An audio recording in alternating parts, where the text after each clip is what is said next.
Bonsoir et ravi de vous retrouver ce soir pour un nouvel épisode de Plus belle ma Sarthe, l'émission consacrée au patrimoine sartois. Ce soir, la caméra d'LMTV Sarthe s'est posée du côté de Louplan. Nous sommes à une dizaine de kilomètres du Mans, dans un cadre verdoyant, comme vous pouvez le voir sur ces images, puisque nous sommes au cœur du complexe sportif. Nous allons parcourir les rues de ce village en compagnie de son maire. Et puis, dans la deuxième partie de l'émission, nous retrouverons nos chroniqueurs habituels. Voilà, on retrouve Noël Pellier, le maire de Louplan.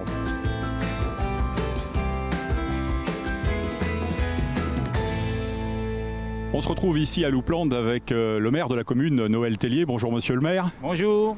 Alors, comme le veut la tradition dans cette émission Plus belle ma Sarthe, est-ce que vous pouvez nous présenter votre commune ? Très rapidement, Louplan, oui. Donc une commune qui a 1500 habitants, une superficie de 1650 hectares, dont 300 hectares de forêt quand même, qui sont des belles forêts classées. Donc ça représente à peu près 19% du territoire louplandais, où il est agréable de vivre et de se promener. On parle d'un village mi-urbain, mais aussi mi-rural, parce qu'il y a encore de nombreux agriculteurs autour justement de Louplan. Des produits à la ferme, en circuit court, qui sont présents tous les mercredis après-midi sur notre marché local, qui est en place depuis 4 ans maintenant. Monsieur le maire, c'est votre troisième mandat en tant que maire, et vous avez vu se réaliser beaucoup de choses alors ici à Louplan. Ah oui, on a fait quand même pas mal de choses depuis bientôt maintenant 18 ans. Dans le premier mandat, le gros projet qui a été important, ça a été effectivement la construction de notre station d'épuration, puisqu'on était complètement bloqué en termes de développement démographique pour des nouvelles constructions. Ça a été le gros projet du passé, et le gros projet de l'avenir, c'est ce fameux projet géothermique. Alors là, effectivement, ce n'est plus maintenant un projet, c'est une réalité, puisque nous avons cette année rénové au niveau thermique toute notre groupe scolaire, qui représente une superficie de 1100 m², qui tombe aussi sur le coup du décret tertiaire, qui nous impose la sobriété énergétique, bien sûr, au niveau de nos constructions publiques. À l'horizon 2050, il faudra que les communes aient réalisé un gain de 60% d'économie d'énergie. Et nous, dans notre projet qu'on a prévu, il le permet largement. Donc on a fait des choix, je dirais, innovants au regard aussi de la question du climat, donc avec une pompe à chaleur, et nous avons un photovoltaïque sur une toiture de l'école.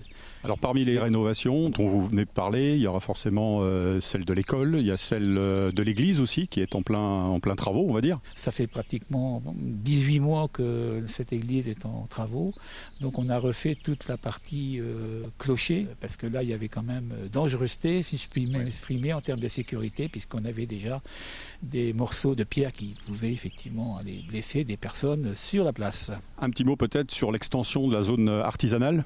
Oui, donc au niveau de la zone artisanale, là c'est dans le cadre de la compétence économique de la communauté de communes.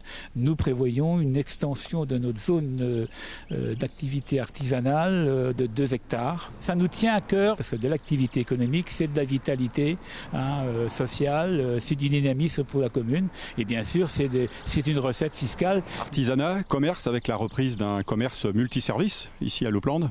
C'est vrai que sur les commerces de proximité, on a été confronté à des arrêts d'activité, notamment la boulangerie-pâtisserie, qu'on a dû racheter pour installer un nouveau couple de boulangers. Ça fonctionne bien. Notre restaurateur qui faisait tabac également a fait valoir ses droits à la retraite. Donc on a transféré sur notre épicerie-bar pour créer notre commerce multiservice. Une dernière question peut-être concernant le projet LIGO aussi pour l'année prochaine. Ça aussi c'est un vrai changement. C'est un projet très très important en termes de mobilité. Bon, ça c'est dans le cadre, je dirais, de la compétence communautaire qui a été effectivement transférée dans le cadre du pôle métropolitain, où là on va voir arriver matin et soir à partir du 1er janvier 2025 des bus de façon régulière pour irriguer l'ensemble des zones d'activité, les zones d'emploi, je dirais, du secteur. Une bonne nouvelle, comme d'autres dont nous reparlerons à la fin de l'émission. En attendant, on va retrouver votre prédécesseur ici à la mairie, Monsieur Baudin, qui est un pur jus louplandais, avec lequel nous allons parler de plein de choses également.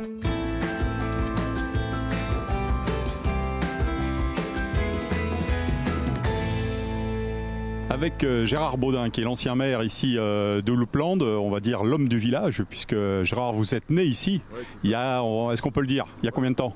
En 1940, en novembre.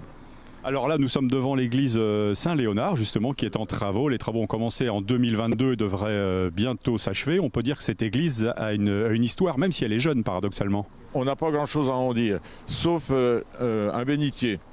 Le bénitier, il est classé, si vous voulez. Il a été rapporté par le marquis d'O, donc d'Angleterre, et donc il est dans l'entrée de l'église. On peut dire que les Allemands l'ont occupé aussi. Pendant la Deuxième Guerre mondiale, ils étaient nichés là-haut dans le clocher, c'est ça? Les Américains, quand ils sont arrivés de chez Mélet-Gaudin, sur la côte, là, ils ont pensé qu'ils étaient dans le clocher. Donc c'est là qu'ils ont démoli une partie des pierres, enfin un ensemble, disons. Alors puisqu'on parle de la Deuxième Guerre mondiale, il y a des choses que les Sartois ne savent pas forcément. C'est qu'ici, il y avait un camp d'aviation ici à Louplande. Oui, tout à fait. Il a été construit en 1944. Ça n'a pas duré très très longtemps. Oui, un mois en gros, oui. C'est une période que vous avez connue, que vous avez vécue, vous aussi justement, parce que vous y êtes allé sur ce terrain d'aviation en 1944. Oui, tout à fait. On y est allé, moi j'avais que 4 ans, 4 ans et demi. Donc on y est allé avec ma mère, entre autres, puis d'autres personnes. Ils nous acceptaient, on visitait les avions, le chocolat, tout ce qui s'ensuit. Alors depuis cette période, le village a bien évolué, notamment sous votre coupe, puisque vous avez été maire de cette commune et avec votre ou vos équipes. Comment vous jugez aujourd'hui un petit peu Louplande qui s'est développé au cours des dernières années? Ça évolue bien, mais on a l'impression qu'on est des communes dortoirs de plus en plus. Vous êtes investi aussi dans le domaine associatif? Oui, je suis président de l'UNC, des anciens combattants AFN. Enfin, malheureusement, on avait des 14-18, on avait des 39-45, mais maintenant, on a des AFN, des soldats de France, et puis des gens qui nous soutiennent. Voilà. Merci, Monsieur Baudin.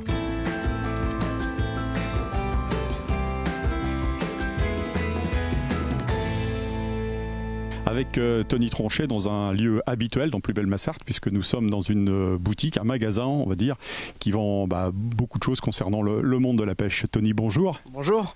Donc oui, c'est bien ça. On vend tout ce qui est lié à la pêche de la carpe et on est en train de développer le carnassier. Alors comment vous êtes venu à cette activité, Tony? Vous-même, vous pêchiez avant? Oui, je pêche depuis que j'ai l'âge de 6 ans. J'en ai aujourd'hui 24. Donc j'ai de l'expérience, je sais ce que je vends. Le monde de l'entrepreneuriat, ça m'est venu en 2018 quand j'ai lancé ma première activité de vente de plomb. Donc je fabriquais et je vendais. J'avais un CDI à côté, donc je m'en occupais pas beaucoup plus. Et en 2021, il me semble, on a ouvert le premier magasin à Louplande, dans l'ancienne poste, où c'est vite devenu trop petit. Donc on a trouvé ce bâtiment qui fait actuellement 140 mètres carrés et qui est plein, pour retrouver tout le matériel nécessaire à la pêche de la carpe, des cannes, des moulinets, des appâts, du vêtement, parce qu'on est dans le numéro 1 dans le vêtement, que ce soit du vêtement technique, du short, du t-shirt, des doudounes, tout. Et les gens qui viennent ici ne sont pas que des Sartois, puisque vous avez aussi des clients qui viennent des départements, voire de très loin même. Oui, c'est ça, ouais. Là, on a des clients qui font 1h30, 2 heures de route pour venir nous voir. Donc ça, franchement, on s'y attendait pas. Donc c'est très gentil. On les remercie d'ailleurs de venir de plus en plus loin et d'être de plus en plus nombreux à venir au magasin. On a l'impression que vous êtes un peu dépassé par votre succès, là, puisque vous avez plein d'idées pour développer votre activité. Oui, c'est bien ça. Là, on va certainement chercher un nouveau bâtiment qui va faire quasiment 300 mètres carrés ou plus. Ça dépend ce qu'on aura. Et où là-dedans, par contre, on souhaite salarier un vendeur dans le carnassier, où on lui mettra en place plein de produits, une piscine faite sur mesure pour essayer les leurs. Donc ça, oui, c'est en projet. On vous sent épanoui, c'était votre rêve de monter cette entreprise de pêche? C'est venu pratiquement du jour au lendemain. J'ai eu 2-3 personnes qui m'ont aiguillé sur le sujet et ça m'a plu tout de suite, déjà le monde de l'entrepreneuriat, de ne pas avoir de patron, d'être son propre patron. Mais oui, c'est assez énorme ce qui arrive. Alors on peut le dire, ici vous faites du haut de gamme en plus. Oui, c'est ça. On a ciblé les produits haut de gamme, tout simplement parce qu'on n'a pas des SAV et nous, c'est notre force. Un dernier mot, un petit conseil non, pour ceux qui souhaitent pêcher, la carpe ou autre, peut-être ici aux alentours de Louplande? Oui, n'hésitez pas à vous mettre à la pêche de la carpe, même si c'est, on le sait, un domaine qui coûte assez cher, où on essaye de maintenir nos prix. Mais oui, n'hésitez pas à vous mettre dans la pêche de la carpe, parce que c'est une passion très, très reposante, même s'il y a de la pêche sportive. Se ressourcer au bord de la nature, oui, c'est assez bien. Merci Tony.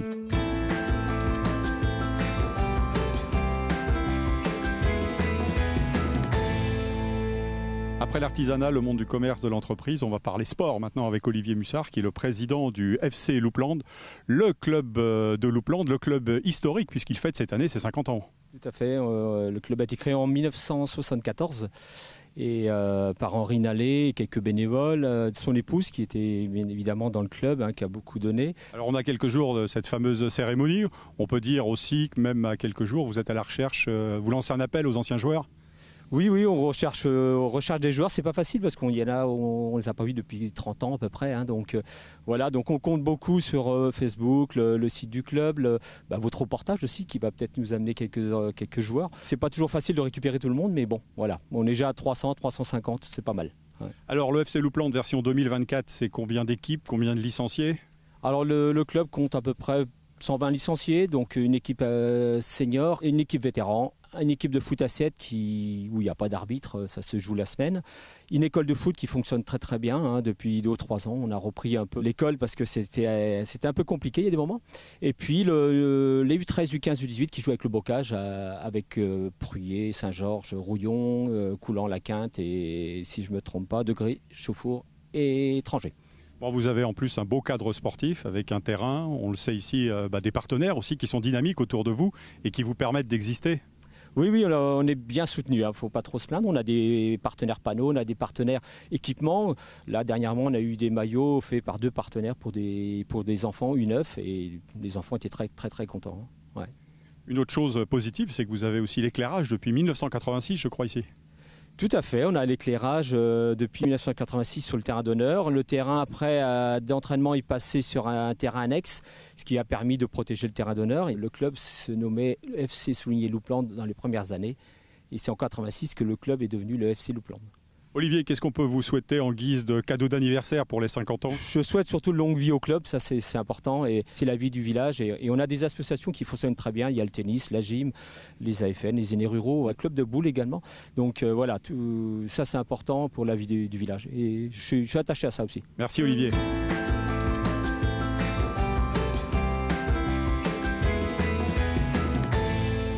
Avec Mathieu Guillardot qui est responsable jeunesse ici à Loupland pour parler bien évidemment d'animation. Bonjour Mathieu. Bonjour. Alors racontez-nous un petit peu quelles sont les offres proposées à tous les jeunes enfants de Loupland. Les offres sont diverses et variées. Là aujourd'hui, comme vous le voyez, on a ce qu'on appelle l'accueil informel. Donc on a un public jeunesse sur le territoire qui est 11-17 ans, où ils viennent et partent quand ils veulent en fait. Donc on est plutôt dans l'échange en autonomie avec l'adulte, avec l'animateur. Et puis là, exceptionnellement aussi aujourd'hui, on a ce qu'on appelle les activités passerelles. Donc c'est le lien, on propose à nos jeunes 10-11 ans de venir découvrir le local jeune pour les préparer justement quand ils auront ces fameux 11 ans l'âge, 11-12 ans, pour pouvoir participer aux activités jeunesse, tout ce qu'ils proposent.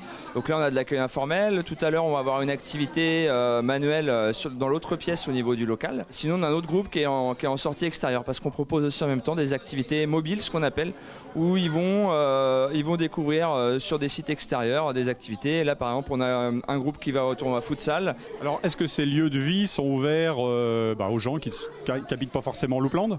Alors ils sont ouverts à tous les jeunes du Val-de-Sarthe. On a 4 points jeunes communautaires, si je puis dire, donc notamment un sur Loupland. Donc comme vous voyez, Loupland est un point jeune aussi très dynamique.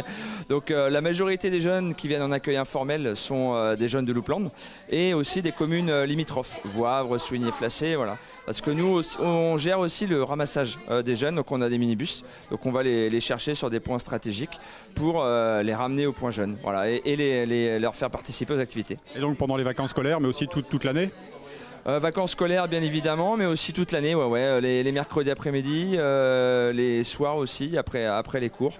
Et puis on organise aussi, alors pas sur des temps définis, mais régulièrement une fois par mois en moyenne, des temps de soirée, des sorties. Alors soit sur les points jeunes ou alors des sorties extérieures où ils peuvent aller voir par exemple un match du MSB, voilà.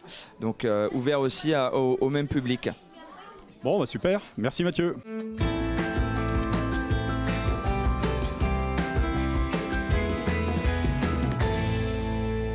Voilà, on arrive au terme de cette émission de Plus belle ma Sarthe consacrée à Loupland aujourd'hui. On retrouve son maire, Noël Pellier, pour ce qu'on va appeler le mot de la fin. Mais monsieur le maire, avant, vous allez nous expliquer où nous sommes dans ce cadre hyper verdoyant. très agréable pour les promenades du matin, du soir, du week-end. Il y a beaucoup de gens qui sont présents à ces moments-là dans cet espace-là, qui a fait l'objet d'une réflexion globale lorsqu'on a urbanisé tout cet ensemble, avec les 2 lotissements que vous voyez, mix à la fois de l'accession à la propriété et du locatif. Ça, c'est quelque chose auquel nous tenons beaucoup. C'est un peu la notion de parcours résidentiel tout au long de la vie. Alors c'est ce qu'on appelle le chemin doux piétonnier.